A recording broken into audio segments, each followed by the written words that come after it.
Asosiasi LPPL Radio Televisi Indonesia dengan bangga mempersembahkan Suara Nusantara, menyajikan kumpulan kabar menarik, aktual, berimbang dengan sumber berita terpercaya yang disiarkan LPPL Radio Indonesia. Suara Nusantara edisi 60 diproduksi oleh LPPL Citra Lestari Kabupaten Sukabumi, Provinsi Jawa Barat. Inilah Suara Nusantara.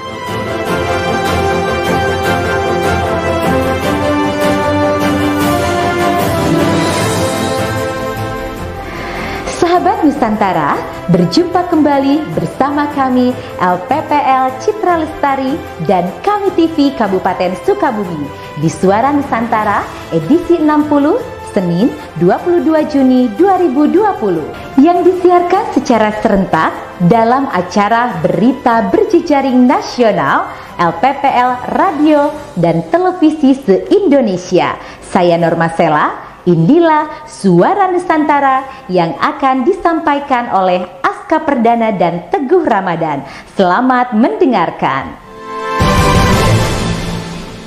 Sahabat, berita pertama kami awali dari LPPL Citra Lestari 98 FM Kabupaten Sukabumi, Jawa Barat. Monitoring PSBB proporsional, Sekda Kabupaten Sukabumi minta jajarannya siap siaga cegah sebaran COVID-19.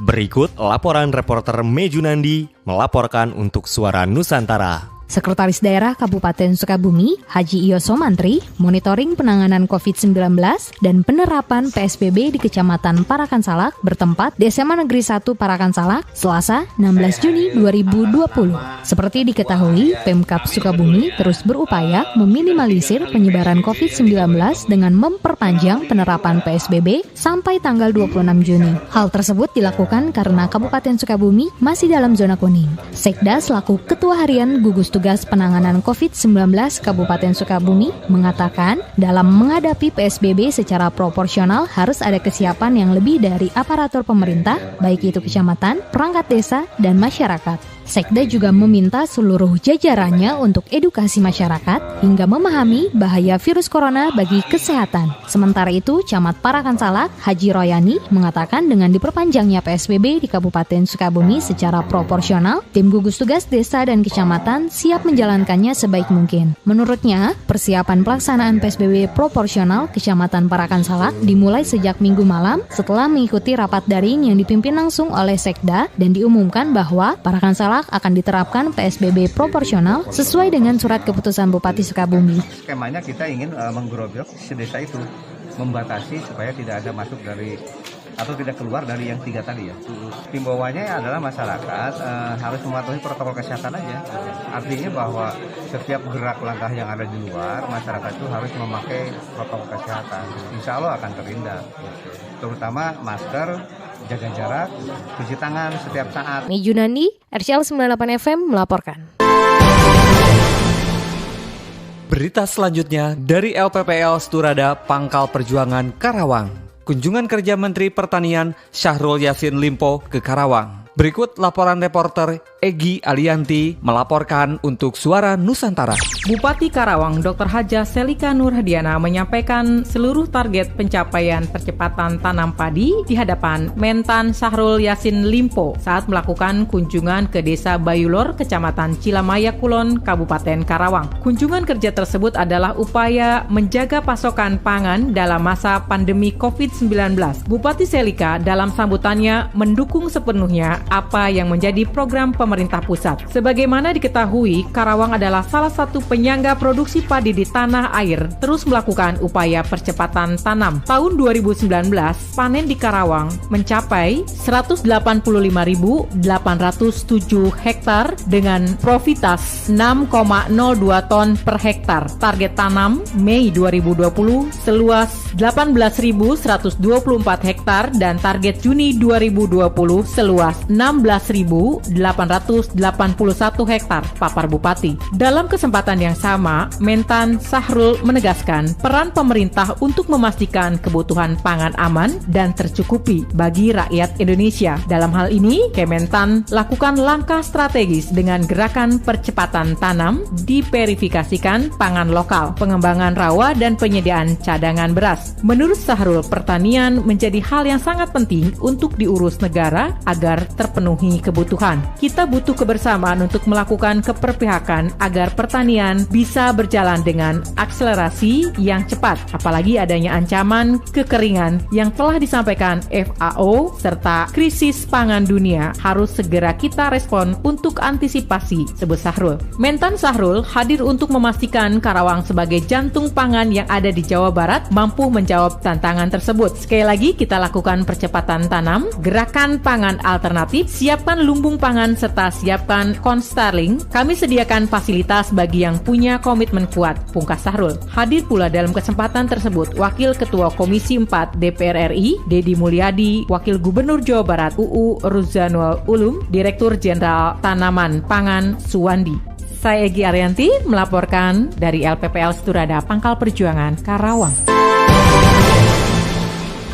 Berita selanjutnya dari LPPL Muara Enim Radio. Peduli COVID-19, PLT Bupati Muara Enim, Haji Juarsyah SH, secara simbolis serahkan paket sembako dari masyarakat keturunan Tionghoa kepada masyarakat Muara Enim yang terdampak COVID-19.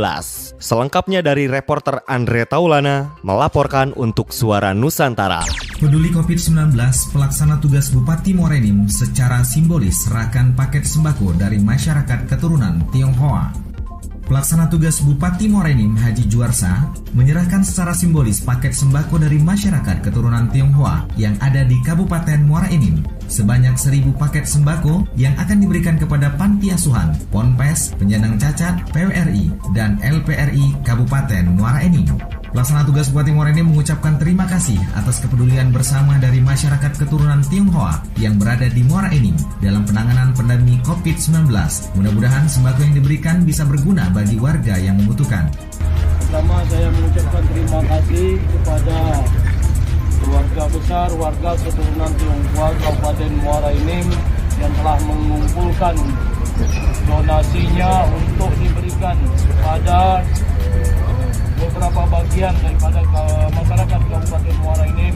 Di antaranya Legitran, anggota Legitran ada 45 orang, Persatuan Widya Sama RI Kabupaten Muara Enim ada 80 orang, Panti Asuhan, beberapa Panti Asuhan dan beberapa pondok pesantren, dan juga masyarakat Kabupaten Muara Enim yang layak menerimanya yang lainnya. Tentu di sini atas nama pemerintah Kabupaten Muara Enim kami mengucapkan terima kasih atas peduli rekan-rekan masyarakat keturunan Tionghoa ini memberikan bantuan sembako ini. Ada 1.000 paket sembako yang mereka bagikan kepada yang tadi saya sudah sebutkan. Pada saat ini akan saya berikan secara simbolis. Pelaksana tugas Bupati Muara Enim juga berharap agar kiranya bentuk kepedulian ini bisa ditularkan dan dicontoh oleh perusahaan-perusahaan yang ada di Kabupaten Muara Enim dengan bersama-sama menghadapi pandemi COVID-19 ini. Semoga COVID-19 ini bisa berlalu agar kita bisa saling merangkul tangan dan kita semua bisa beraktivitas seperti biasa. Andre Taulana, Suara Muara Enim Radio untuk Suara Nusantara. Berita selanjutnya dari LPPL Radio Ananta Praja Suara. Pemerintah Kabupaten Jembrana meraih WTP ke-6 kalinya. Berita selengkapnya oleh reporter Iva melaporkan untuk Suara Nusantara. Prestasi membanggakan ditorehkan Pemkab Jembrana setelah kembali meraih opini wajar tanpa pengecualian atau WTP atas laporan keuangan pemerintah daerah tahun anggaran 2019. Piagam WTP tersebut diserahkan langsung Kepala Badan Pemeriksa Keuangan Republik Indonesia, Perwakilan Provinsi Bali Sri Haryoso Sulianto, kepada Bupati Jembrana Iputu Arte, serta Ketua DPRD Jembrana Nimade Sri Sutarmi di Denpasar pada Senin 15 Juni 2020. Capaian ini merupakan raihan WTP ke-6 kalinya secara beruntun pada kepemimpinan Bupati Iputu Arte beserta wakilnya Imade Kembang Hartawan. Saya Muhtarifah melaporkan dari 99,9 FM Radio Nanta Praja Suara LPPL Kabupaten Jemberana, radionya masyarakat Jemberana. Beralih, berita dari LPPL Rewako FM. Gubernur Sulawesi Selatan resmikan Kampung Rewako. Berikut laporan dari reporter Dini Widyasari Dwi Putri melaporkan untuk Suara Nusantara. Gubernur Provinsi Sulawesi Selatan Prof. Nurdin Abdullah meninjau sekaligus meresmikan Kampung Rewako Goa di Desa Julubori, Kecamatan Palangga, Selasa 16 Juni 2020. Nurdin Abdullah dalam sambutannya menyampaikan apresiasi terhadap pembentukan Kampung Rewako ini. Ia berharap Kampung Rewako juga hadir di desa-desa lainnya. Mantan Bupati Bantaeng 2 periode ini menilai bahwa kehadiran Kampung Rewako ini khusus di tengah pandemi COVID-19 sangat dibutuhkan. Menurutnya Kampung Rewako dengan konsep ini bisa meningkatkan imunitas. Ya, jadi jujur kita takjub ya melihat Kampung Rewako ini. Pertama, pemilihan lokasi ya, lokasinya sangat bagus. Yang kedua, inovasi para kepala desa, Pak Camat, tentu atas arahan Pak Bupati ya. Saya kira ini harus direplikasi ya untuk dikembangkan ke seluruh desa. Sekarang ini kita harus bahagia, kita harus bersenang-senang, kita hindarkan stres, panik ya, supaya imunitas kita terjaga. Karena pandemi COVID ini ya tentu kita tidak bisa mengurung diri terus di rumah kan, sehingga protokol kesehatan ketat harus kita jaga. Kedua, imunitas.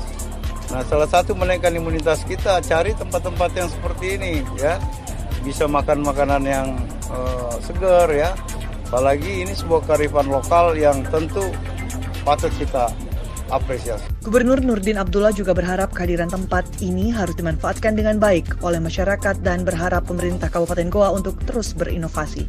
Sementara itu, Bupati Goa Adnan Purita Ihsan mengatakan Kampung Rewako ini untuk menjaga kekompakan dan kebersamaan di antara kita semua di tengah pandemi COVID-19. Pandemi ini, kata Adnan, tidak boleh menghentikan untuk terus berbuat kepada seluruh masyarakat Kabupaten Goa. Selain itu, Kampung Rewako ini juga menjadi tempat berkumpulnya tokoh masyarakat untuk menjaga Kamtipmas dan situasi yang kondusif, aman di wilayah masing-masing. Dari Kampung Rewako, Desa Julubori, Kecamatan Palangga, Dini Widyaswari melaporkan untuk Rewako Info. Berita selanjutnya dari LPPL Radio Tegar Beriman Bogor. Pemerintah Provinsi DKI Jakarta bekerjasama dengan pemerintah Kabupaten Bogor menyediakan bus sekolah di 2 stasiun yang padat mobilitas pekerja ke Jakarta, yakni Stasiun Bojonggede dan Cilebut. Berita selengkapnya bersama reporter Inggar Prilda melaporkan untuk Suara Nusantara. Pemerintah Provinsi DKI Jakarta bekerjasama dengan pemerintah Kabupaten Bogor menyediakan bis sekolah di 2 stasiun yang padat mobilitas pekerja ke Jakarta, yaitu Stasiun Bojonggede dan Cilebut.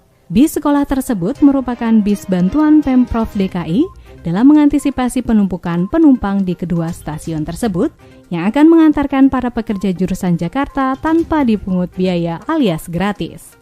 Kepala Dinas Perhubungan Kabupaten Bogor, Adeyana Mulyana mengatakan total ada 20 bis yang tersedia, yang masing-masing 10 bis di kedua stasiun tersebut, dengan kapasitas 13 penumpang dalam satu bis jurusan Jakarta. Rangka untuk mengantisipasi penumpukan yang terjadi di stasiun.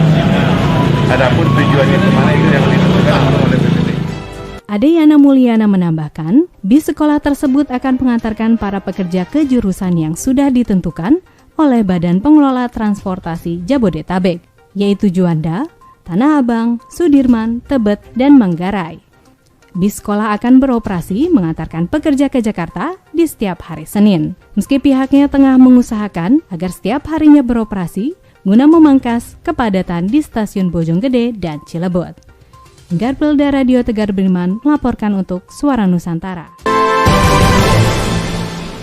Beralih ke LPPL Radio Suara Banjar. Polres Kabupaten Banjar lakukan launching Kampung Tangguh Banua. Berita selengkapnya oleh reporter Inkar Regina untuk Suara Nusantara. Pendengar, Polres Banjar launching program Kampung Tangguh Banua, bersih, aman, nyaman, unggul, dan sejahtera di 14 desa yang ada di Kabupaten Banjar. Kegiatan ini dilaksanakan secara simbolis di kantor desa Kertakhanyar, Kabupaten Banjar. Kapolres Banjar Andri Koko Prabowo secara resmi membuka acara. Sekda Banjar Haji Muhammad Hilman mewakili Bupati Banjar Haji Khalilur Rahman mengatakan ia menyambut baik dilaksanakannya launching Kampung Tangguh Banua di Kabupaten Banjar. Memutus mata rantai penyebaran COVID-19 dimulai dari bawah. Nah, karena itulah dengan kebersamaan di tingkat bawah, pelaksanaan agar mewujudkan masyarakat yang produktif, aman terhadap COVID-19, itu kita mulai dari bawah. Jadi mereka menjaga diri dan lingkungannya untuk akhirnya bisa menjaga keseluruhan sampai nanti ke level kecamatan, sampai ke level kabupaten. Kampung Tangguh akan meningkatkan kesadaran masyarakat untuk peduli, berperan aktif menjaga wilayahnya dari ancaman COVID-19, disiplin menjalankan protokol kesehatan, dan bisa menjadi contoh bagi desa-desa lainnya. Kapolres Banjar Andri Koko Prabowo juga mengatakan Polres Banjar berinisiatif membentuk Kampung Tangguh Banua dalam mencegah penyebaran COVID-19 dari tingkat paling bawah agar masyarakat dapat mempunyai kemampuan dan kemandirian untuk menyelesaikan permasalahan yang ada di wilayahnya.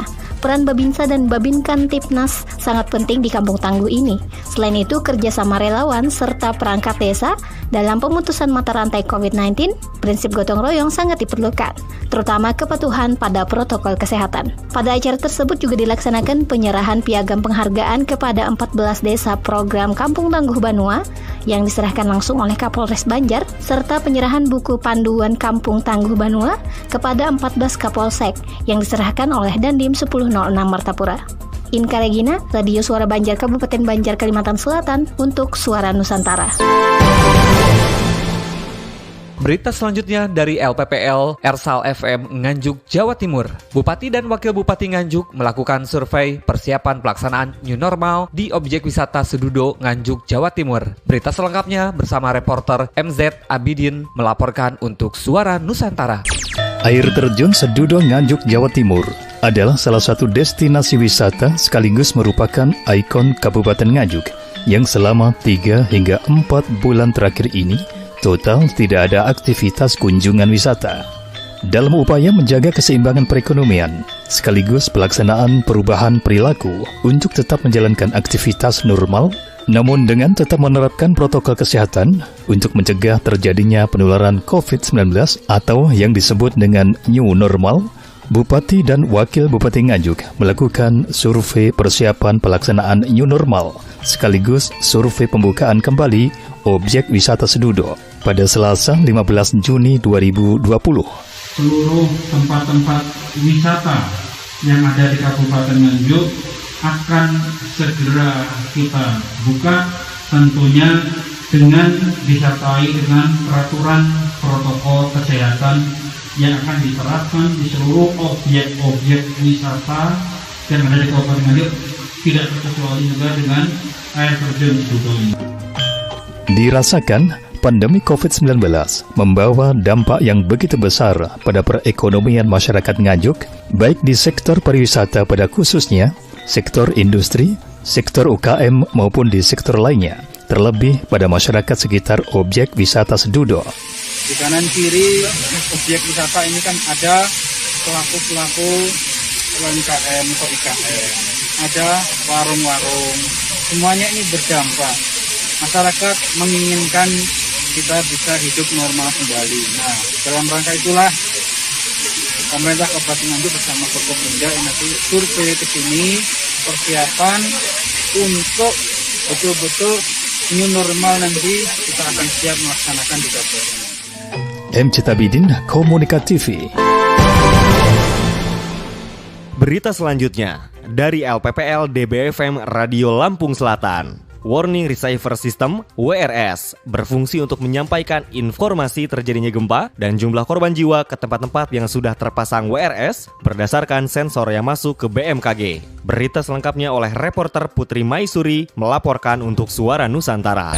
Bupati Lampung Selatan Haji Nanang Ermanto meninjau ke kantor Badan Penanggulangan Bencana Daerah (BPBD) yang baru saja menerima bantuan alat Warning Receiver System (WRS) dari Badan Meteorologi, Klimatologi dan Geofisika (BMKG) untuk mempermudah dalam penerimaan informasi bencana, baik gempa bumi ataupun tsunami yang terjadi di Indonesia. Bupati Nanang Ermanto mengatakan, dengan diberikannya alat WRS tersebut dapat mempermudah dalam penerimaan informasi, terutama mengenai cuaca di Kabupaten Lampung Selatan. Di tempat yang sama, operator WRS Eko Agus menjelaskan, WRS ini berfungsi untuk memberitahu tempat-tempat yang sudah terpasang WRS ini berdasarkan sensor yang masuk ke BMKG. Warning Receiver fungsinya untuk memberitahu tempat-tempat yang sudah terpasang alat ini berdasarkan sensor yang masuk ke BMKG. Jadi begitu ada event nih, contoh gempa, sensor itu mengirim data ke BMKG pusat. Dari sana langsung di-broadcast ke tempat-tempat yang sudah terpasang warning receiver system ini. Bisa dilihat di mana gempanya, seberapa besar kekuatannya. Nah, nanti olah data yang lebih lanjut itu nanti akan ditampilkan untuk berikutnya, Pak ya, bukan saja. Untuk berikutnya itu nanti ada termasuk kayak itu skala MMI kayak gitu. Jadi efek gempanya itu sampai berapa banyak korbannya, jiwanya berapa, materinya berapa. Nanti untuk next sessionnya akan di-update. Lebih lanjut, Eko Agus mengatakan, pada WRS ini nantinya akan menampilkan informasi seputar gempa, termasuk jumlah korban bencana. Untuk Kabupaten Lampung Selatan, sebanyak 3 WRS sudah terpasang, yakni di Kahai Beach, Kantor SAR Lampung di Bakauheni, dan BPBD Lampung Selatan. Putri Maisuri melaporkan untuk Suara Nusantara. Berita selanjutnya dari LPPL, Radika FM Majalengka. Puncak peringatan Hari Jadi ke-530 Majalengka tahun ini diperingati secara sederhana. Hal ini mengingat semua elemen masyarakat sedang berperang melawan wabah virus corona atau yang biasa kita kenal dengan COVID-19. Berita selengkapnya bersama reporter Onat Bahtiar Gunawan melaporkan untuk Suara Nusantara.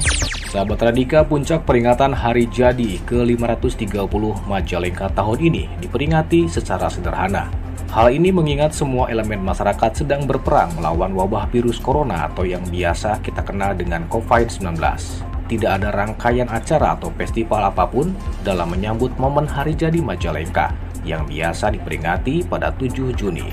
Ada 2 agenda yang dilaksanakan oleh Pemkab Majalengka, yakni ziarah kubur pada hari Jumat kemarin dan sidang paripurna yang digelar di Gedung Bhinneka Yudasawala dilaksanakan pada hari Minggu kemarin. Begitu pula sahabat Radika dalam pelaksanaan sidang paripurna yang dipimpin oleh Ketua DPRD Kabupaten Majalengka, Haji Edi Anas Junaidi, tetap menjalankan protokol kesehatan, yakni dengan jaga jarak, memakai masker, dan wajib cuci tangan bagi semua tamu undangan sebelum memasuki gedung yang dijadikan tempat acara peringatan Hari Jadi Majalengka. Namun walaupun demikian, sahabat Radika, tutur Ketua DPRD Kabupaten Majalengka, kita semua tidak boleh patah semangat dalam hal melawan penyebaran virus corona yang sampai saat ini belum ditemukan vaksinnya. Tapi kita tetap optimis bahwa kita semua bisa menang dalam melawan dan juga memberantas penyebaran COVID-19. Sementara itu, sahabat Radika, Bupati Majalengka Haji Karna Sobahi dalam sambutannya mengatakan, dalam tahun 2020. Sehingga pada tahun 2020 ini entah kapan virus corona ini yang merupakan kepada para anggota Dewan untuk terus mengawasi sistem pendataan. Masih kata Bupati Karna, dirinya meminta kepada masyarakat dalam menjalankan aktivitas kesehariannya di masa adaptasi kebiasaan baru atau AKB ini harus tetap menjalankan protokol kesehatan, yakni cuci tangan, jaga jarak, hindari kerumunan, dan selalu memakai masker manakala keluar rumah. Onat Bahtiar Gunawan melaporkan, Radika FM Majalengka. Beralih ke LPPL Radio Suara Mesuji Lampung. Paparan sosialisasi operasi pendisiplinan protokol kesehatan Kabupaten Mesuji. Selengkapnya oleh reporter Asep Setiono melaporkan untuk Suara Nusantara. Selamat siang, kembali lagi bersama kami di Suara Nusantara. Kami dari Lembaga Penyiaran Publik Lokal Radio Suara Mesuji akan menghadirkan informasi. Dalam rangka kesiapan penerapan kenormalan baru di Kabupaten Mesuji, Bupati Mesuji Bapak Haji Sapri TH meminta jajaran aparatur sipil negara di lingkungan pemerintah Kabupaten Mesuji untuk menjadi teladan dan ikut mensosialisasikan kepada masyarakat dalam rangka mencegah penyebaran COVID-19. Pernyataan tersebut disampaikan oleh Bupati Mesuji saat memberikan arahan dan sambutan dalam acara paparan dan sosialisasi operasi pendisiplinan pelaksanaan protokol kesehatan di Kabupaten Mesuji yang berlangsung di Aula Kantor Bupati Mesuji. Seperti diketahui, Kabupaten Mesuji merupakan salah satu daerah percontohan penerapan kenormalan baru karena tergolong daerah hijau penyebaran COVID-19. Namun demikian, Bupati Mesuji mengingatkan untuk selalu waspada, salah satunya melalui penerapan protokol kesehatan bagi masyarakat khususnya menjelang penerapan kenormalan baru. Untuk itu, Bupati Mesuji juga menghimbau masyarakat agar dapat senantiasa mengikuti himbauan menjalankan protokol kesehatan dimanapun dan kapanpun demi kebaikan bersama. Menurut beliau, kepatuhan dan kedisiplinan bersama merupakan penentu dari berhasilnya penanganan COVID-19. Demikian informasi kami hadirkan, saya Asep Setiono, reporter Lembaga Penyiaran Publik Lokal Radio Suara Mesuji. Berita selanjutnya dari LPPL Suara Perintis Kota Sukabumi. Memperingati Hari Kesadaran Nasional, Korpri Kota Sukabumi menyalurkan 990 paket sembako yang bersumber dari CSR berbagai perusahaan. Penyaluran paket sembako tersebut diawali dengan peringatan Hari Kesadaran Nasional di Balai Kota Sukabumi. Berita selengkapnya bersama reporter Via melaporkan untuk Suara Nusantara. Memperingati Hari Kesadaran Nasional, Korpri Kota Sukabumi menyalurkan 990 paket sembako yang bersumber dari CSR berbagai perusahaan, bantuan organisasi masyarakat, serta Korpri Kota Sukabumi di 33 kelurahan pada hari Rabu 17 Juni 2020. Penyaluran paket sembako tersebut diawali dengan peringatan Hari Kesadaran Nasional di Balai Kota Sukabumi. Sekretaris Daerah Dr. Andes Haji Dida Sembada MM sebagai Ketua Korpri Kota Sukabumi mengatakan penyaluran paket sembako tersebut dilakukan oleh berbagai OPD dan BUMD di setiap kelurahan yang menjadi binaan setiap OPD dan BUMD dalam penanggulangan COVID-19. Sedangkan Wali Kota, Haji Ahmad Fahmi, dalam arahannya menyatakan bahwa paket sembako ini ditujukan bagi masyarakat yang membutuhkan dan belum mendapatkan bantuan dari pemerintah pusat, provinsi, maupun pemerintah Kota Sukabumi. Ia pun mengingatkan para anggota Korpri untuk terus memberikan yang terbaik dalam pelayanan kepada masyarakat. Selepas acara, setiap OPD dan BUMD langsung menyalurkan bantuan ke 33 kelurahan, sementara Wali Kota Sukabumi ikut menyerahkan bantuan tersebut di Kecamatan Cikole. Sedangkan Wakil Wali Kota, Haji Andri S. Hamami, menyerahkan bantuan di Kecamatan Citamiang, dan Ketua Korpri menyerahkan bantuan di Kecamatan Gunung Puyuh. Hari ini, tepat di Hari Kesadaran Nasional, Korpri Kota Sukabumi mendistribusikan bantuan yang berasal dari berbagai elemen. Bantuan ini diberikan kepada warga masyarakat di 33 kelurahan yang belum mendapatkan bantuan, apakah yang bersumber dari pusat, dari provinsi maupun dari pemerintah Kota Sukabumi.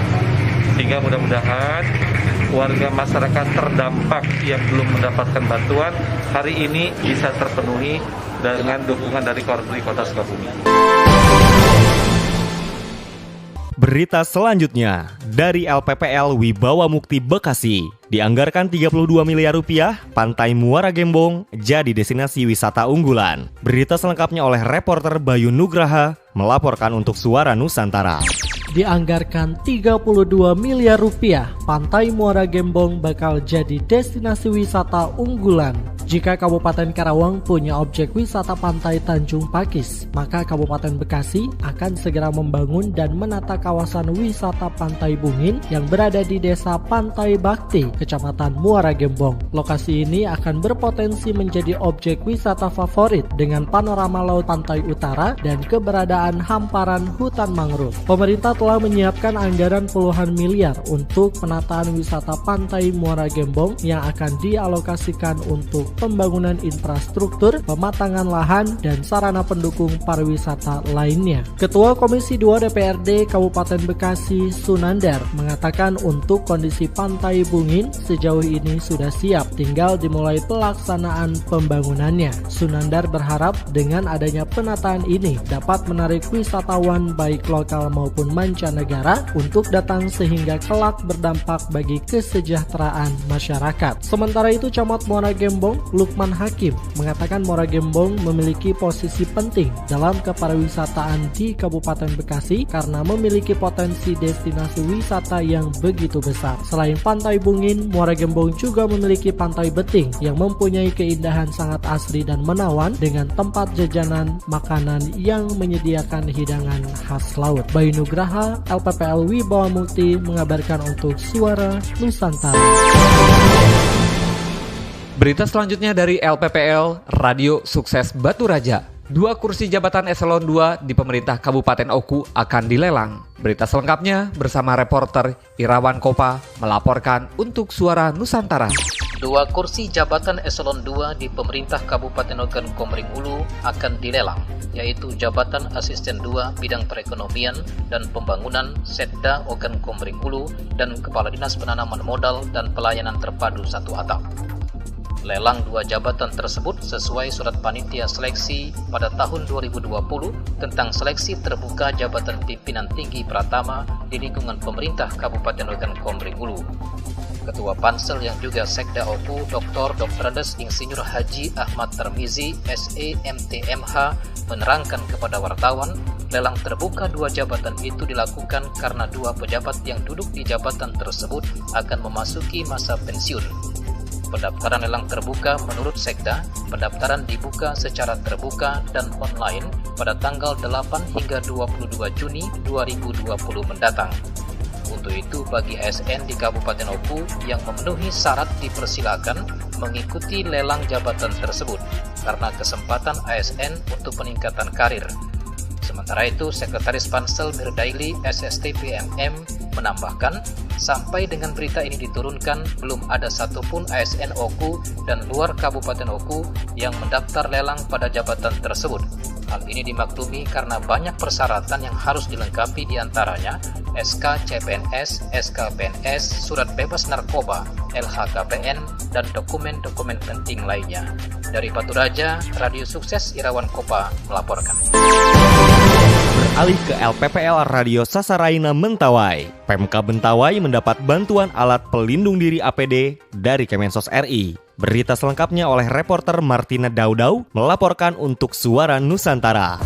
Saudara, pemerintah Kabupaten Kepulauan Mentawai mendapat bantuan alat pelindung diri atau APD dari Kementerian Sosial Republik Indonesia atau Kemensos RI. Bupati Kepulauan Mentawai sekaligus Ketua Gugus Tugas Penanganan COVID-19 Mentawai, Yudas Sabagalet, menyatakan rasa terima kasih dengan adanya bantuan itu, mengingat daerah yang dipimpinnya masih sangat membutuhkan adanya kelengkapan perangkat untuk penanggulangan COVID-19.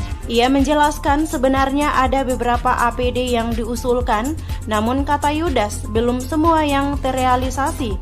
Meski demikian, APD yang sudah ada dapat membantu petugas di Kepulauan Mentawai dalam penanganan coronavirus disease 2019 atau COVID-19. Sementara Kepala Dinas Kesehatan Kepulauan Mentawai sekaligus juru bicara bidang kesehatan, Lamudin Siregar, menyampaikan bahwa sebenarnya APD memang sangat dibutuhkan banyak, sebab menurutnya setiap petugas atau tim selalu memakai APD minimal 3 kali dalam sehari atau 3 kali pakai untuk 1 APD. Ia berharap ada lembaga-lembaga lain yang mau membantu atau instansi lain karena kebutuhan saat ini APD sangat besar. Adapun bantuan yang diterima dari Kemensos RI antara lain hand sanitizer ukuran 125 ml, 1 pak 48 botol sebanyak 5 dus, kemudian hand sanitizer ukuran 200 ml, 1 pak 56 botol sebanyak 7 dus, APD 100 set, dan pakaian dekontaminasi 10 dus. Dari LPPL Radio Sasaraina Kabupaten Kepulauan Mentawai, Sumatera Barat, Martina Daudau melaporkan untuk Suara Nusantara. Berita selanjutnya dari LPPL Radio Suara Banyu Asin. Siswa di Banyu Asin masuk sekolah tanggal 13 Juli 2020. Berita selengkapnya bersama reporter Ima Abdullah melaporkan untuk Suara Nusantara. Ya, saudara pendengar, kegiatan belajar di rumah sekolah TK, SD, SMP, dan SMA sederajat di Kabupaten Banyu Asin diperpanjang dan siswa masuk sekolah kembali pada 13 Juli 2020 mendatang. Hal ini sesuai dengan surat edaran Bupati Banyu Asin nomor 776/Disdikbud/tahun 2020. Kendati aktivitas sekolah belum berjalan 100%, namun para guru diwajibkan hadir berdasarkan piket yang sudah ditentukan dan tetap memperhatikan protokol kesehatan. Pelaksanaan ujian terang Askolani disesuaikan dengan kondisi wilayah masing-masing dan tentu pihak sekolah yang lebih tahu. Jika memungkinkan ujiannya tetap di rumah dengan menggunakan teknologi, tetapi jika tidak memungkinkan maka bisa ujian di sekolah dengan pengaturan waktu dan tetap memperhatikan protokol kesehatan. Dalam kunjungan kedua sekolah tersebut, Bupati Banyu Asin Haji Askolani didampingi Wakil Bupati Haji Selamat secara simbolis melakukan penyemprotan disinfektan, meninjau fasilitas cuci tangan dan ruang sekolah dengan jumlah meja yang dibatasi. Ima Abdullah melaporkan dari LPPL Radio Suara Banyu Asin untuk Suara Nusantara. Berita selanjutnya dari LPPL Radio Pemerintah Kabupaten Siak. Persiapan objek wisata Kabupaten Siak menyongsong new normal. Berita selengkapnya oleh reporter Desi Ekawati melaporkan untuk Suara Nusantara. Memasuki situasi era new normal, pemerintah daerah Kabupaten Siak melalui Dinas Pariwisata siap membuka kembali aktivitas sejumlah objek wisata di Kabupaten Siak dengan tetap mengedepankan protokol kesehatan COVID-19. Kepala Dinas Pariwisata Kabupaten Siak Dr. Fauzi Asni mengatakan, pemerintah siap kembali menerima kunjungan wisatawan tentunya dengan penerapan standar dan prosedur kesehatan yang telah ditetapkan oleh pemerintah daerah Kabupaten Siak yang nantinya dituangkan ke dalam peraturan Bupati mengenai kondisi new normal. Selain itu, setiap pengelola objek wisata di Kabupaten Siak juga diwajibkan menyediakan alat penunjang dari prosedur protokol kesehatan yang telah ditetapkan, antara lain menyediakan tempat mencuci tangan dan juga alat pengukur suhu tubuh. Kami sedang bersiap untuk mematangkan di 5 tempat, pertama ini Istana Siak, kemudian Makam Putu Tinggi, nanti Makam Sultan Syarif Kasim, kemudian Tangsi Belanda dan Rumah Ratu Pesisir.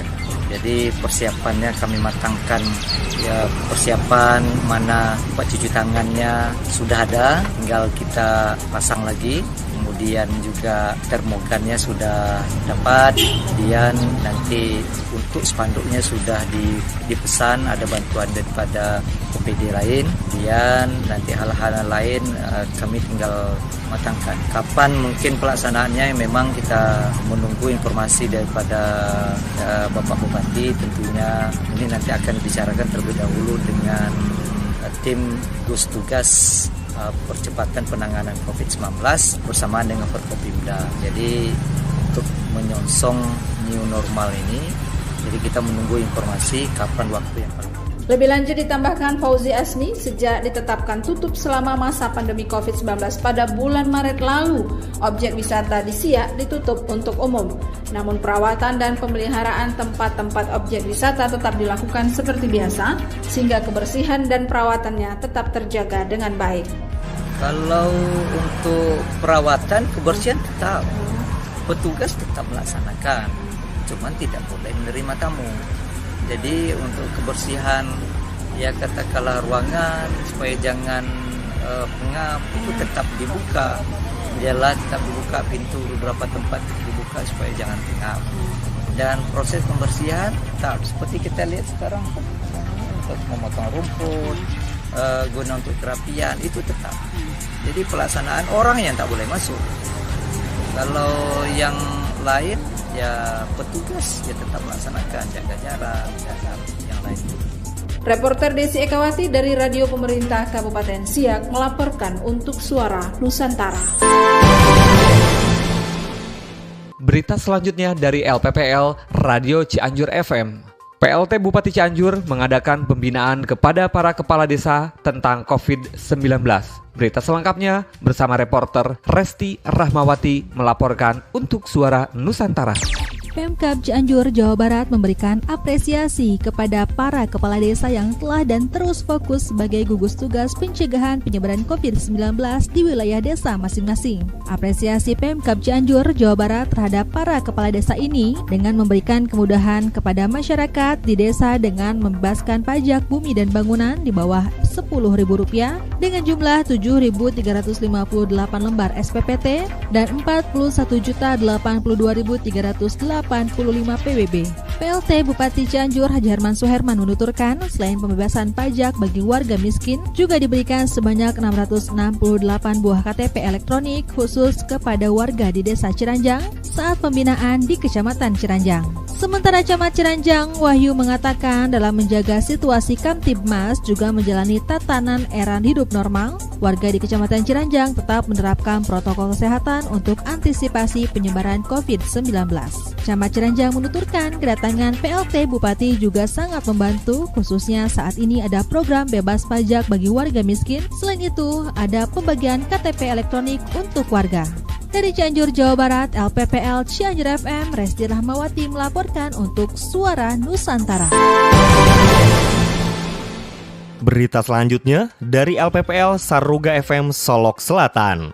Pemkab Solok Selatan alihkan jalan rawan kecelakaan ke Bukit Guntang, Solok Selatan. Berita selengkapnya oleh reporter Riga melaporkan untuk Suara Nusantara. Berikut adalah berita dari Solok Selatan, Sumatera Barat. Jalan sempit yang berada di atas Bukit Guntang, perbatasan Padang Air Dingin dan Lubuk Malako, Sangir Jujuan, akan segera dialihkan ke sisi bawah jalan guna lebih memperlancar arus transportasi dan menghindari potensi kecelakaan serta kemacetan yang sering terjadi. Rencana ini disampaikan oleh PLT Bupati Solok Selatan Abdul Rahman kepada Wakil Gubernur Sumatera Barat Nasrul Abid ketika meninjau lokasi jalan yang sempit dan berada di sisi jurang tersebut pada tanggal 11 Juni kemarin. Pembebasan lahan diselesaikan oleh pemerintah Kabupaten Solok Selatan. Kemudian, jalan akan dibuka oleh CSR, salah satu perusahaan perkebunan. Selanjutnya, jalan tersebut ditingkatkan dan diaspal nantinya oleh pemerintah provinsi. Menurutnya, dengan mengalihkan jalan provinsi tersebut ke bawah, maka transportasi tentu akan menjadi lancar dan risiko kecelakaan akan berkurang. Karena pengguna tidak lagi melalui jalan di bukit yang sempit, mendaki, dan tikungan yang tajam. Jalan tersebut juga menjadi satu-satunya jalan penghubung utama antara ibu kota Padangaro menuju 3 kecamatan di bawah, yaitu Sangir Jujuan, Sangir Batanghari, dan Sangir Balai Janggo. Wakil Gubernur Nasrul Abid yang mendengarkan usulan tersebut menyambut baik dan meminta untuk segera saja dilaksanakan. Ia juga mengapresiasi kolaborasi yang bagus antara pemerintah Kabupaten Solok Selatan dan pihak perusahaan dengan menggunakan dana CSR-nya. Riga, Saruga Radio, Solok Selatan, Sumatera Barat melaporkan untuk Suara Nusantara. Berita selanjutnya dari LPPL Radio Sawah Lunto FM Sumatera Barat. Gubernur Sumatera Barat tinjau langsung penerapan tatanan normal baru produktif aman COVID-19 di kota Sawah Lunto. Berita selengkapnya bersama reporter Ferdian Chu melaporkan untuk Suara Nusantara. Gubernur Sumatera Barat Irwan Prayitno mengunjungi Museum Gunung Langsum dan objek wisata Candi Kota Sawah Lunto. Kunjungan Gubernur Sumatera Barat Irwan Prayitno yang didampingi Wali Kota dan Sekretaris Daerah Kota Sawah Lunto tersebut dalam rangka meninjau langsung situasi penerapan tatanan normal baru, produktif, dan aman COVID di destinasi wisata yang ada di Kota Sawah Lunto. Gubernur Sumatera Barat Irwan Prayitno menyebutkan protokol kesehatan pencegahan COVID-19 yang diberlakukan tersebut jangan sampai lalai dijalankan karena protokol kesehatan menjadi kunci dalam mengaktifkan kembali destinasi wisata yang ada di Kota Sawah Lunto sehingga terlindungi aman dari COVID-19. Irwan Prayitno juga mengajak seluruh elemen untuk tidak lengah karena ancaman COVID masih ada. Irwan Prayitno juga meminta kepada pengelola destinasi wisata untuk dituntut lebih kreatif dalam merancang inovasi agar destinasi wisata semakin menarik pengunjung namun tetap aman dari COVID-19. Sementara itu, Wali Kota Sawah Lunto Dery Asta menyebutkan destinasi wisata di Kota Sawah Lunto tetap mengacu pada protokol kesehatan yang wajib diikuti, seperti menggunakan masker, mencuci tangan dengan sabun dan air mengalir, menjaga jarak dan kontak fisik. Ferdian Chu, LPP Lokal Radio Sawah Lunto FM, Kota Sawah Lunto, Sumatera Barat. Beralih ke LPPL Radio Publik Kabupaten Bangli. 5 warga Bangli sembuh dari corona. Berita selengkapnya oleh reporter Neni Martini melaporkan untuk Suara Nusantara. 5 orang warga di Kabupaten Bangli kembali dilaporkan sembuh dari virus corona. Per Rabu 17 Juni 2020, total kasus sembuh di Bangli berjumlah 98 orang dan kini hanya tinggal 7 orang warga yang masih menjalani perawatan. Humas Gugus Tugas Percepatan Penanggulangan COVID-19 Pemka Bangli, Wayan Dirgayuse membenarkan hal tersebut. Menurutnya, 5 kasus sembuh tersebut berasal dari Desa 3, 2 orang, Kubu 1 orang, Batur Selatan 1 orang, dan Kelurahan Cempage 1 orang. Kata Dirgayuse, 2 kasus sembuh dari Desa 3 merupakan kasus transmisi lokal, 1 orang dari Kubu merupakan PMI, 1 orang dari Batur Selatan merupakan PMI, dan 1 orang dari Kelurahan Cempage merupakan kasus transmisi lokal. Dirgayuse menegaskan dengan adanya tambahan 5 kasus sembuh tersebut, total kasus sembuh berjumlah 98 orang. Berita selanjutnya dari LPPL Radio Luhak Nantuo FM, Sumatera Barat. Ahli waris almarhum Mak Ngah terima santunan jaminan kematian BPJS Ketenagakerjaan. Berita selengkapnya bersama reporter Wiwid Dwita melaporkan untuk Suara Nusantara. Ahli waris almarhum Mak Ngah, salah satu penyiar Luhak Nantuo FM, terima santunan jaminan kematian dari BPJS Ketenagakerjaan. Wakil Bupati Tanah Datar, Julda Fridarma, secara simbolis menyerahkan santunan jaminan kematian kepada ahli waris almarhum Yasrizal atau yang lebih dikenal dengan Mak Ngah yang merupakan ASN Dinas Kominfo Tanah Datar sekaligus penyiar radio Luhak Nantuo, anggota Gugus Tugas Penanganan Percepatan COVID-19 Tanah Datar. Kamis 18 Juni 2020 bertempat di kediaman almarhum di Nagari Gurun, Kecamatan Sungai Tara. Deputi PPNS Almas menyampaikan kegiatan dan kejadian hari ini menunjukkan bagaimana BPJS Ketenagakerjaan hadir untuk masyarakat Indonesia. Disampaikan bahwa kepedulian pemberian pelindungan belum 100% untuk tingkat nasional, tapi untuk kecepatan di Tanah Datar telah mencapai 100%. Kepedulian memberi tentu dalam konteks nasional belum sepenuhnya 100%. Peserta kami hari ini, Bapak Ibu, coverage kepesertaannya baru 40%. Termasuk salah satunya tadi petugas gugus tugas penanganan COVID-19 itu mungkin di belahan sana masih ada yang belum memberikan perlindungan jaminan sosial ketenagakerjaan. Tapi hari ini di Kabupaten Tanah Datar sudah memberikan 100% kepada gugus tugas COVID-19. Sementara itu, Wakil Bupati Julda Fridarma menyampaikan bahwa dalam menjalankan pekerjaan, kemungkinan saja para ASN dan petugas mengalami kematian ataupun kecelakaan kerja. Dan untuk seluruh ASN, Pemda Kabupaten Tanah Datar memberikan perlindungan dan jaminan. Mengalami kecelakaan kerja, mengalami kematian, kalau hari ini mengalami kematian, akan mengalami kematian tersebutlah kita seluruh petugas kita, seluruh ASN kita lindungi menurut SKUP. Kita seluruhnya dilindungi dengan kepesertaan BPJS Ketenagakerjaan. Demikian Wiwid Dwita menyampaikan dari LPPL Radio Luhak Nantuo 102,5 FM, Dinas Kominfo Kabupaten Tanah Datar, Provinsi Sumatera Barat untuk Suara Nusantara.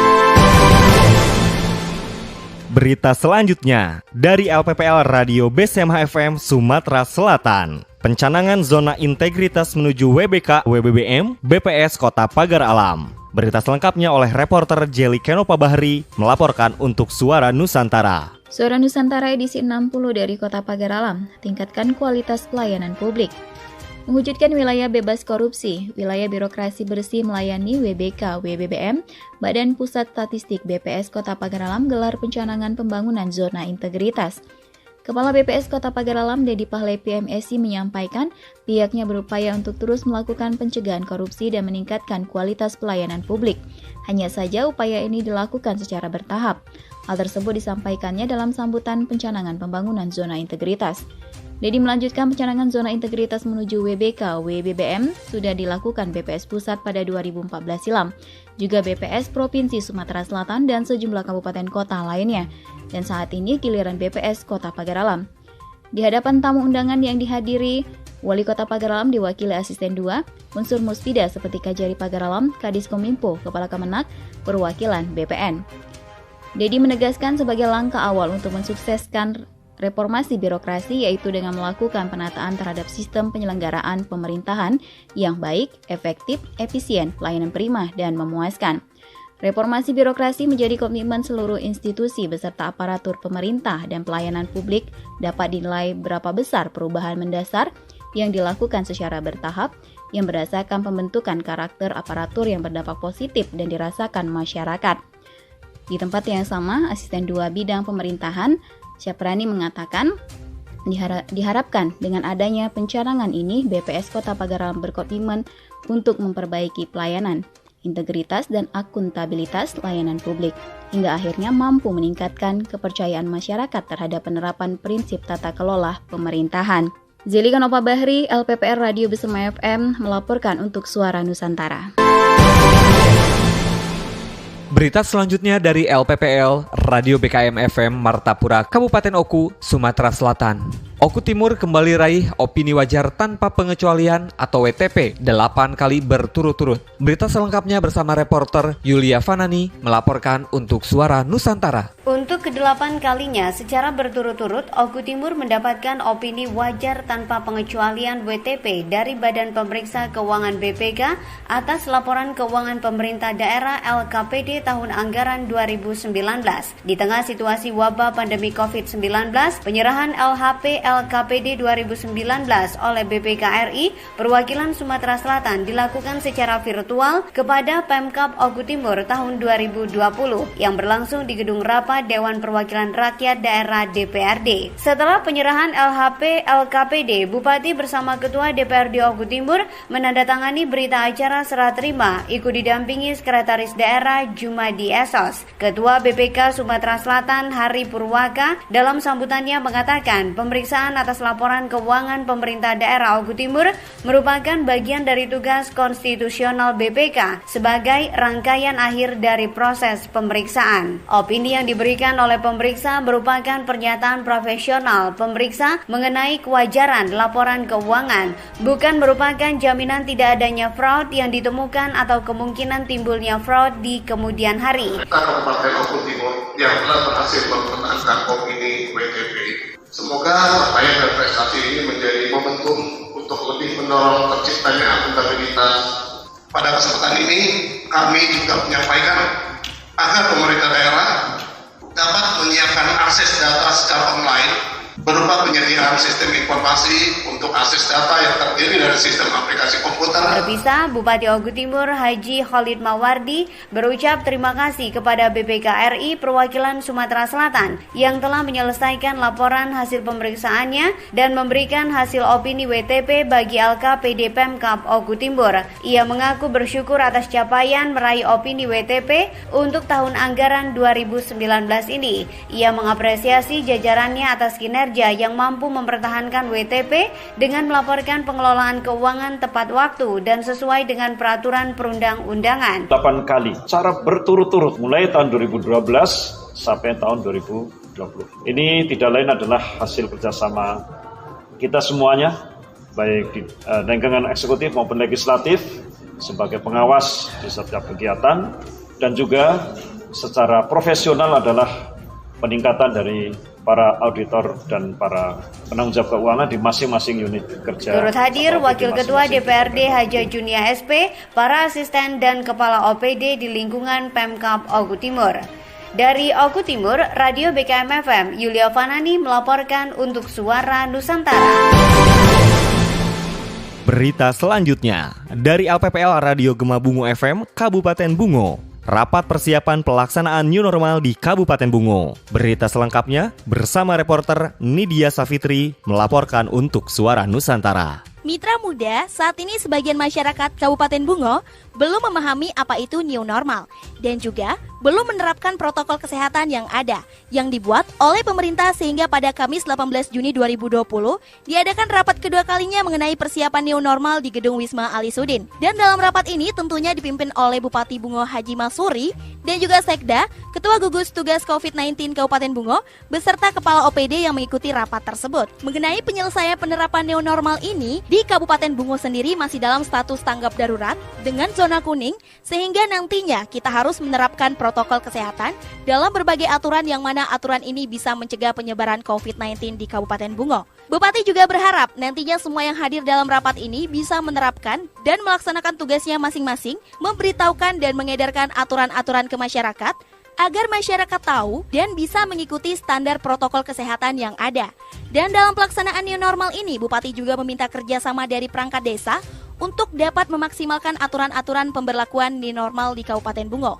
Dalam wawancaranya, Bupati juga menyampaikan bahwa pemerintah daerah saat ini sudah membuat pedoman dalam pelaksanaan new normal dengan teliti, detail, dan pastinya terstruktur sehingga masyarakat tahu dan melaksanakan protokol kesehatan ini dengan baik dan benar. Saya Nidia Sapitri melaporkan langsung dari Radio Gema Bungo FM.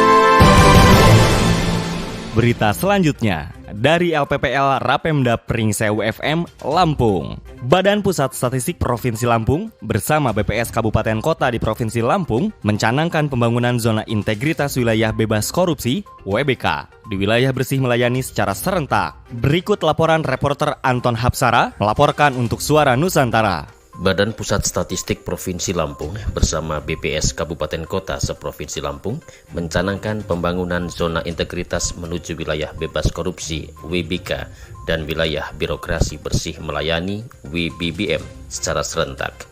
Pencanangan ini dilaksanakan di kantor BPS Provinsi Lampung Rabu 17 Juni 2020. Diikuti seluruh kantor BPS Kabupaten Kota dari masing-masing daerah secara virtual.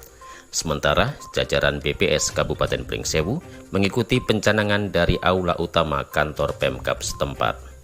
Pada kesempatan tersebut dilakukan penandatanganan piagam pencanangan pembangunan zona integritas oleh Kepala BPS Kabupaten Pringsewu Edi Prayitno serta para saksi, yakni Wakil Bupati Pringsewu Dr. Fauji, Ketua DPRD Pringsewu Suherman, dan Rektor Universitas Aisyah Pringsewu Hardono. Secara terpisah melalui tayangan video, Bupati Pringsewu Sujadi mengucapkan selamat untuk BPS Kabupaten Pringsewu yang mencanangkan pembangunan zona integritas menuju wilayah bebas korupsi dan wilayah birokrasi bersih melayani. Menurut Sujadi, pembangunan zona integritas menuju WBK dan WBBM merupakan sebuah komitmen yang harus diwujudkan oleh siapa saja yang berada di dalamnya. Dalam hal ini seluruh jajaran BPS Kabupaten Pringsewu. Harapan yang sama juga disampaikan oleh Wakil Bupati Pringsewu Dr. Fauji. Dengan pembangunan zona integritas diharapkan dapat terwujud wilayah bebas korupsi dan wilayah birokrasi bersih dan melayani. Anton Hapsara, LPPL Radio Pringsewu 107,2 FM Pringsewu Lampung untuk Suara Nusantara.